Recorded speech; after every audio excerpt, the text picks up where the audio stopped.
President Biden is vowing to use his veto power for the first time as president, and the target is a bill in the Senate that would no longer allow a Labor Department rule that does allow retirement fund managers to consider ESG factors when making investments on behalf of pensioners. Got that? It's part of a growing backlash against ESG and what some are calling woke capitalism, and this is what the president might veto.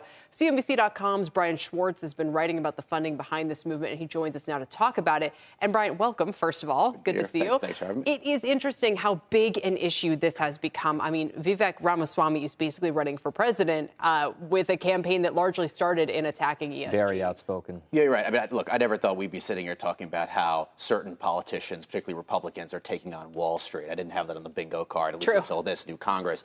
But listen, it's clearly become a trend.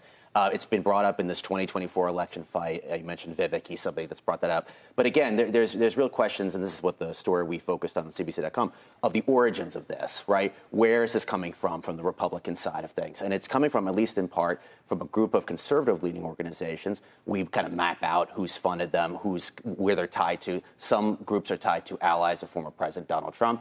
One of those people is Leonard Leo. He's running a nonprofit and funding part of this effort to push back against BlackRock and their ESG investment platforms through a multi-million-dollar investment. That's the nonprofit run by Leonard Leo. And, you know, these are the things that are going on behind the scenes as Republicans, both at the state and federal level, are trying to make this part of their kind of political goals and their. And by the way, this is from Axios this week as well. But venture capital and private equity funds are de-emphasizing ESG considerations. There's been an 11-point drop in those saying ESG is a determining factor to just 56%. A key challenge is how to back up claims with clear evidence and reporting to avoid accusations of greenwashing and now, of course, the politicization of the issue. And it's not even just that. I mean, in a market where things are drifting lower or have no real upside catalyst. In a bull market, it's very easy to talk about ESG. Right. When it's a down market, you're just trying to make money or not lose it. So how exactly does the environment factor into some of the nature of these, these campaigns, either anti or for ESG? Well, you're 100% right. I mean, that's actually part of the debate, right? That's where we're looking at. That's what Republicans are kind of discussing on the Hill, this kind of environment that we're seeing here.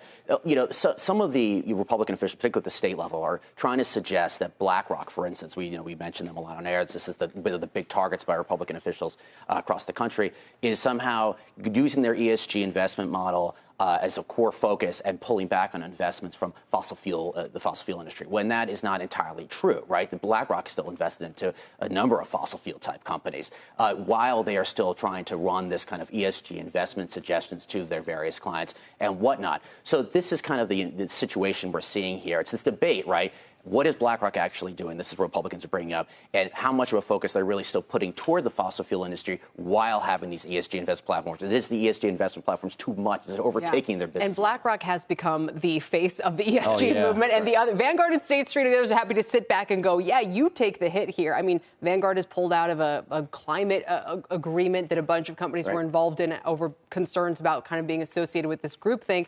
And Larry Fink has been on our air saying that his solution to this is basically to use blockchain in the future to link your vote, you as the index investor, for instance, or ESG investor, to your political goals, which raises its own concerns long term about these intermediaries and the influence that they have. Or just tracking them in general. Right. There's tracking in order to make sure that they are not making the selection for you. Right. And then there's tracking that makes you concerned that maybe they know too much about the political goals of your organization. So it's a really difficult issue.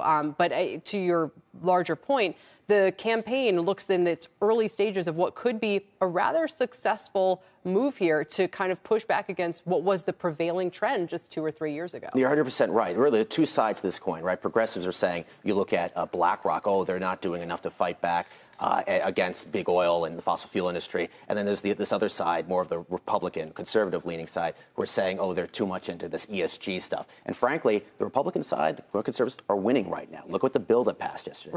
Republicans going after Wall Street, just like Brian said. That was not on the bingo card. What is this world coming to? Yeah, what's happening? Brian, thank you.